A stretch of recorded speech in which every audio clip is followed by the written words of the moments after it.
जय श्री राम मेरे प्यारे भक्तों। आज के रामायण पाठ में आप सभी का स्वागत है। आइए मन को एकाग्र कर राम नाम स्मरण के साथ शुरू करते हैं रामचरितमानस अयोध्या कांड के 290वें दोहे से। प्राण प्राण के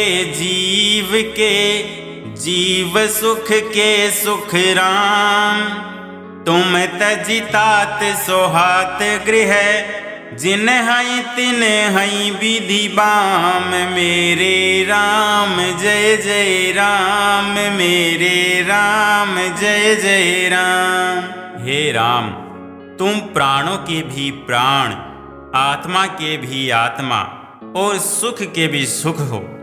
हे तात, तुम्हें छोड़कर जिन्हें घर सुहाता है उन्हें विधाता विपरीत है। जहाँ श्री राम के चरण कमलों में प्रेम नहीं है, वह सुख कर्म और धर्म जल जाए। जिसमें श्री राम प्रेम की प्रधानता नहीं है, वह योग कुयोग है और वह ज्ञान अज्ञान है। तुम्हारे बिना ही सब दुखी हैं और जो सुखी है वे तुम ही से सुखी है। जिस किसी के जी में जो कुछ है तुम सब जानते हो। आपकी आज्ञा सभी के सिर पर है। कृपालु, आपको सभी की स्थिति अच्छी तरह मालूम है, अतः आप आश्रम को पधारिए। इतना कह मुनिराज सहने से शिथिल हो गए। तब श्री राम जी प्रणाम करके चले और ऋषि वशिष्ठ जी धीरज धरकर जनक जी के पास आए। गुरु जी ने श्री रामचंद्र जी के शील और स्नेह से युक्त स्वभाव से ही सुंदर वचन राजा जनक जी को सुनाए और कहा, हे महाराज, अब वही कीजिए जिसमें सबका धर्म सहित हित हो। ज्ञान निधान सुजान सुचि, धर्म धीर नरपाल। तुम बिनु असमंजस समन, को समरथ एहि काल। मेरे राम जय जय राम, सिया राम जय जय राम। हे राजन, तुम ज्ञान के भंडार, सुजान, पवित्र और धर्म में धीर हो। इस समय तुम्हारे बिना इस दुविधा को दूर करने में और कौन समर्थ है। मुनि वशिष्ठ जी के वचन सुनकर जनक जी प्रेम में मग्न हो गए। उनकी दशा देखकर ज्ञान और वैराग्य भी वैराग्य हो गया, अर्थात उनके ज्ञान वैराग्य छूट से गए। वे प्रेम से शिथिल हो गए और मन में विचार करने लगे कि हम यहाँ आए यह अच्छा नहीं किया। राजा दशरथ जी ने श्री राम जी को वन जाने के लिए कहा और स्वयं अपने प्रिय के प्रेम को प्रमाणित सच्चा कर दिया। प्रिय वियोग में प्राण त्याग दिए, परंतु हम अब इन्हें वन से और गहन वन को भेजकर अपने विवेक की बड़ाई में आनंदित होते हुए लौटेंगे कि हमें जरा भी मोह नहीं है। हम श्री राम जी को वन में छोड़कर चले आए, दशरथ जी की तरह मरे नहीं। तपस्वी, मुनि और ब्राह्मण यह सब सुन और देखकर प्रेमवश बहुत ही व्याकुल हो गए। समय का विचार करके राजा जनक जी धीरज धरकर समाज सहित भरत जी के पास चले। भरत जी ने आकर उन्हें आगे होकर लिया, सामने आकर उनका स्वागत किया और समय अनुकूल अच्छे आसन दिए। तिरहुतराज जनक जी कहने लगे, हे तात भरत, तुमको श्री राम जी का स्वभाव मालूम ही है। राम सत्य व्रत धर्म रत, सब कर सीलु सनेहु। संकट सहत सकोच बस, कहिए जो आय सुदेहु। सिया राम जय जय राम, मेरे राम जय जय राम। श्री रामचंद्र जी सत्यवर्ती और धर्म परायण हैं, सबका शील और स्नेह रखने वाले हैं। इसीलिए वे संकोच व संकट सह रहे हैं। अब तुम जो आज्ञा दो वह उनसे कही जाए।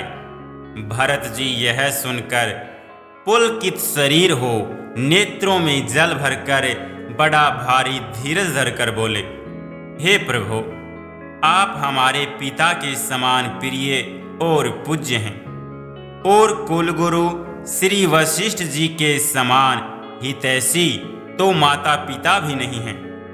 विश्वामित्र जी आदि मुनियों और मंत्रियों का समाज है और आज के दिन ज्ञान के समुद्र आप भी उपस्थित हैं। हे स्वामी, मुझे अपना बच्चा सेवक और आज्ञा अनुसार चलने वाला समझकर शिक्षा दीजिए। इस समाज और पुण्य स्थल में आप जैसे ज्ञानी और पूज्य का पूछना, इस पर यदि मैं मौन रहता हूँ तो मलिन समझा जाऊंगा और बोलना पागलपन होगा। तथापि मैं छोटे मुंह बड़ी बात कहता हूँ। हे तात, विधाता को प्रतिकूल जानकर क्षमा कीजिएगा। वेद शास्त्र और पुराणों में प्रसिद्ध है और जगत जानता है कि सेवा धर्म बड़ा कठिन है। स्वामी धर्म में स्वामी के प्रति कर्तव्य पालन में और स्वार्थ में विरोध है। दोनों एक साथ नहीं निभ सकते। वैर अंधा होता है और प्रेम को ज्ञान नहीं रहता। मैं स्वार्थवश कहूँगा और प्रेमवश दोनों में ही भूल होने का भय है। राखी राम रुख धर्म व्रतो पराधीन मोहि जानी, सबके सम्मत सर्वहित करिए प्रेम पहचानी। मेरे राम जय जय राम, मेरे राम जय जय राम। अतएव मुझे पराधीन जानकर मुझसे न पूछकर श्री रामचंद्र जी के रुख धर्म और सत्य के व्रत को रखते हुए जो सबके सम्मत और सबके लिए हितकारी हो, आप सबका प्रेम पहचान कर वही कीजिए। भरत जी के वचन सुनकर और उनका स्वभाव देखकर समाज सहित राजा जनक उनकी सराहना करने लगे। भरत जी के वचन सुगम और अगम, सुंदर, कोमल और कठोर हैं। उनमें अक्षर थोड़े हैं परंतु अर्थ अत्यंत अपार भरा हुआ है। जैसे मुख दर्पण में दिखता है और दर्पण अपने हाथ में है, फिर भी वह मुख का प्रतिबिंब पकड़ा नहीं जाता, इसी प्रकार भरत जी की यह अद्भुत वाणी भी पकड़ में नहीं आती। शब्दों से उसका आशय समझे में नहीं आता, किसी से कुछ उत्तर देते नहीं बना। तब राजा जनक जी, भरत जी तथा मुनि वशिष्ठ जी समाज के साथ वहां गए जहां देवता रूपी कुमुदों के खिलाने वाले, सुख देने वाले चंद्रमा श्री रामचंद्र जी थे। यह समाचार सुनकर सब लोग सोच से व्याकुल हो गए। जैसे पहली वर्षा के जल के संयोग से मछलियां व्याकुल होती हैं, देवताओं ने पहले कुलगुरु वशिष्ठ जी की प्रेम विहल दशा देखी, फिर विदेह जी के विशेष स्नेह को देखा और तब श्री राम जी की भक्ति से ओत प्रोत भरत जी को देखा। इन सब को देखकर स्वार्थी देवता घबराकर हृदय में हार मान गए, निराश हो गए। उन्होंने सब किसी को श्री राम प्रेम में सराबोर देखा। इससे देवता इतने सोच के वश हो गए कि जिसका कोई हिसाब नहीं। राम स्नेह सकोच बस कह सोच सुर राजू, रचहु प्रपंच ही पंच मिली, नाहित भयउ अकाजू। मेरे राम जय जय राम, सिया राम जय जय राम। देवराज इंद्र सोच में भरकर कहने लगे कि श्री रामचंद्र जी तो स्नेह और संकोच के वश में हैं, इसलिए सब लोग मिलकर कुछ प्रपंच माया रचो, नहीं तो काम बिगड़ा ही समझो। देवताओं ने सरस्वती का स्मरण कर उनकी सराहना की और कहा, हे देवी, देवता आपके शरणागत हैं, उनकी रक्षा कीजिए। अपनी माया रचकर भरत जी की बुद्धि को फेर दीजिए और छल की छाया कर देवताओं के कुल का पालन कीजिए।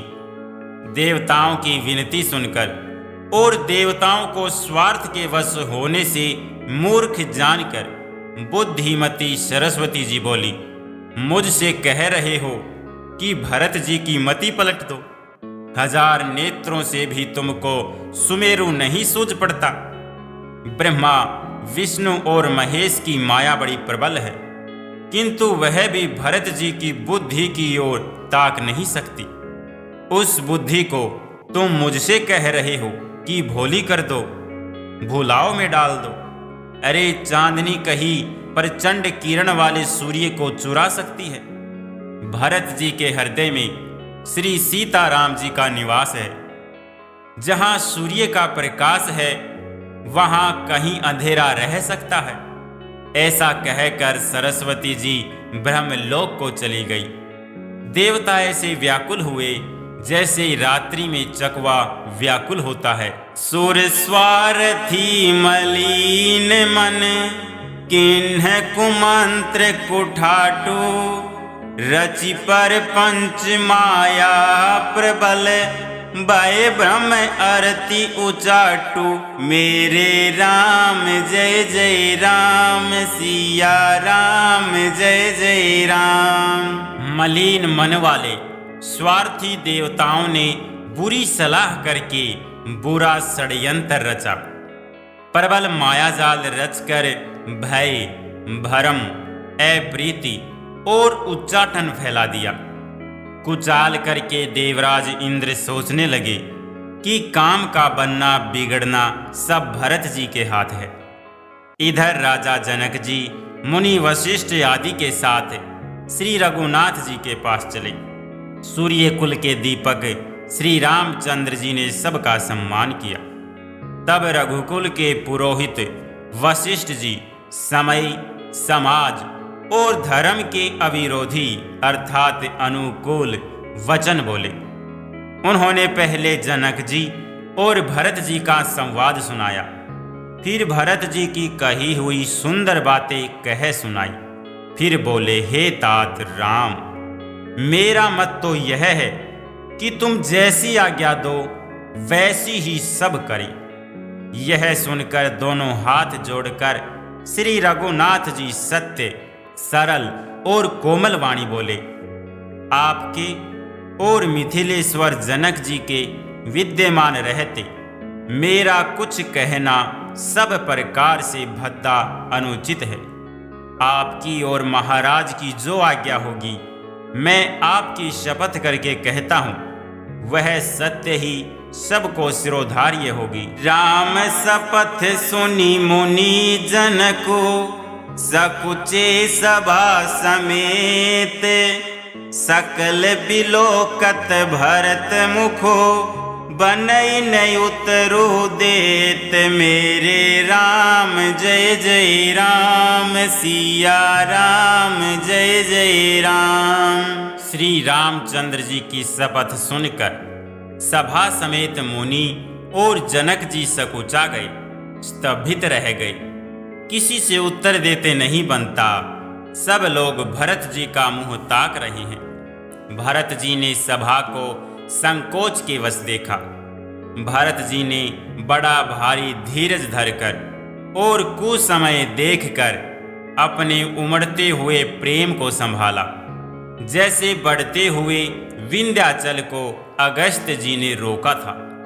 शोक रूपी हिरण्याक्ष ने सारी सभा की बुद्धि रूपी पृथ्वी को हर लिया, जो विमल गुण समूह रूपी जगत की योनि उत्पन्न करने वाली थी। भरत जी के विवेक रूपी विशाल वराह रूपधारी भगवान ने शोक रूपी हिरण्याक्ष को नष्ट कर बिना ही परिश्रम उसका उद्धार कर दिया। भरत जी ने प्रणाम करके सबके प्रति हाथ जोड़े तथा श्री रामचंद्र जी, राजा जनक जी, गुरु वशिष्ठ जी और साधु संत सब से विनती की और कहा, आज मेरे इस अत्यंत अनुचित बर्ताव को क्षमा कीजिएगा। मैं कोमल, छोटे मुंह से कठोर दृष्टतापूर्वक वचन कह रहा हूँ। फिर उन्होंने हृदय में सुहावनी सरस्वती जी का स्मरण किया। वे मानस से उनके मन रूपी मान सरोवर से उनके मुखारविंद पर आ विराजे। निर्मल विवेक, धर्म और नीति से युक्त भरत जी की वाणी सुंदर हंसिनी के समान गुण दोष का विवेचन करने वाली है। निरखी विवेक विलोचन ही शिथिल स्नेह समाजू, करि परिणामु बोले भरतु, सुमिरी सिय रघुराजू। मेरे राम जय जय राम, सिया राम जय जय राम। विवेक के नेत्रों से सारे समाज को प्रेम से शिथिल देख सबको प्रणाम कर श्री सीता जी और श्री रघुनाथ जी का स्मरण करके भरत जी बोले, हे प्रभु, आप पिता, माता, मित्र, गुरु, स्वामी, पूज्य, परम हितैषी और अंतर्यामी हैं। सरल हृदय, श्रेष्ठ मालिक, शील के भंडार, शरणागत की रक्षा करने वाले, सर्वज्ञ सुजान, समर्थ शरणागत का हित करने वाले, गुणों का आदर करने वाले और अवगुणों तथा पापों को हरने वाले हैं। हे गोसाई, आप सरीखे स्वामी आप ही हैं और स्वामी के साथ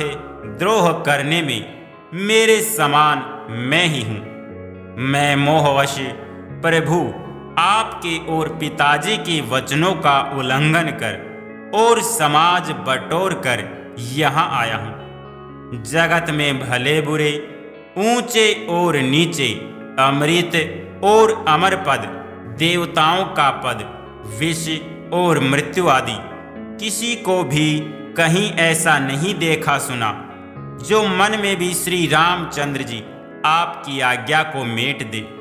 मैंने सब प्रकार से वही डिढ़ाई की, परंतु प्रभु ने उस डिढ़ाई को स्नेह और सेवा मान दिया। कृपा भलाई आपनी, नाथ किन भल मोर, दूषण भे भूषण सरिस, सुज सुचारु चहु और। मेरे राम जय जय राम, सिया राम जय जय राम। हे नाथ, आपने अपनी कृपा और भलाई से मेरा भला किया, जिससे मेरा दोष भी गुण के समान हो गए और चारों ओर मेरा सुंदर यश छा गया।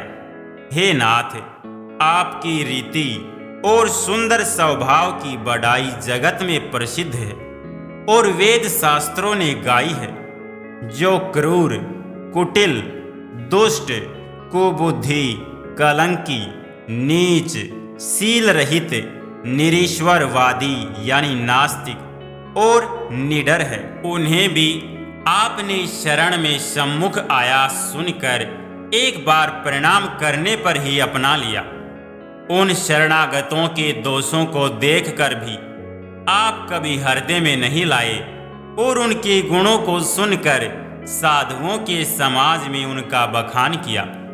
ऐसा सेवक पर कृपा करने वाला स्वामी कौन है, जो आप ही सेवक का सारा साज सामान सज दें, उसकी सारी आवश्यकताओं को पूर्ण कर दें और शौपन में भी अपनी कोई करनी न समझकर, अर्थात मैंने सेवक के लिए कुछ किया है ऐसा न जानकर उल्टा सेवक को संकोच होगा, इसका सोच अपने हृदय में रखें। मैं भुजा उठाकर और पर्ण रोप कर बड़े जोर के साथ कहता हूँ, ऐसा स्वामी आपके सिवा दूसरा कोई नहीं है। बंदर आदि पशु नाचते और तोते सीखे हुए पाठ में प्रवीण हो जाते हैं, परंतु तोते का पाठ प्रवीणता रूप गुण और पशु के नाचने की गति क्रमशः पढ़ाने वाले और नचाने वाले के अधीन है। यो सुधारी सन्मानी जन किए साधु सिर मोर, को कृपाल बिनु पाली है बिरदावली बर जोर। मेरे राम जय जय राम, सिया राम जय जय राम। इस प्रकार अपने सेवकों की बिगड़ी बात सुधार कर और सम्मान देकर आपने उन्हें साधुओं का शिरोमणि बना दिया। कृपालु, आपके सिवा अपनी विरदावली का और कौन जबरदस्ती हठपूर्वक पालन करेगा। मैं शोक से या स्नेह से या बाल्य स्वरूप भाव से आज्ञा को बाएं लाकर न मानकर चला आया, तो भी कृपालु स्वामी ने अपनी ओर देखकर सभी प्रकार से मेरा भला ही माना, मेरे इस अनुचित कार्य को अच्छा ही समझा। मैंने सुंदर मंगलों के मूल आपके चरणों का दर्शन किया और यह जान लिया कि स्वामी मुझ पर स्वभाव से ही अनुकूल हैं। इस बड़े समाज में अपने भाग्य को देखा कि इतनी बड़ी चूक होने पर भी स्वामी का मुझ पर कितना अनुराग है। कृपा निधान ने मुझ पर भरपेट कृपा और अनुग्रह सब अधिक ही किए हैं, अर्थात मैं जिसकी जरा भी लायक नहीं था उतनी अधिक सर्वांग पूर्ण कृपा आपने मुझ पर की है। हे गोसाई, आपने अपने शील स्वभाव और भलाई से मेरा दुलार रखा। हे नाथ, मैंने स्वामी और समाज के संकोच को छोड़कर अविनय या विनय भरी जैसी रुचि हुई वैसी ही वाणी कहकर सर्वथा डिढ़ाई की है। हे देव, मेरे आतुरता को जानकर आप क्षमा करेंगे। सुहृदय सुजान सुसाही बही, बहुत कहब बड़ी खोरी। आय सुदेय देव अब सबई सुधारी मोरी। मेरे राम जय जय राम, सिया राम जय जय राम। बिना ही हेतु के हित करने वाले बुद्धिमान और श्रेष्ठ मालिक से बहुत कहना बड़ा अपराध है। इसलिए हे देव, अब मुझे आज्ञा दीजिए। आपने मेरी सभी बात सुधार दी। जय श्री राम। मेरे प्यारे भक्तों, आज के रामायण पाठ को हम यहीं पर विश्राम करते हैं। मिलते हैं कल के रामायण पाठ में। आज का पाठ आपको कैसा लगा कमेंट करके ज़रूर बताएं और आपके अपने श्री राम गीता वाणी यूट्यूब चैनल को सब्सक्राइब करें। आपका बहुत बहुत धन्यवाद। जय जय।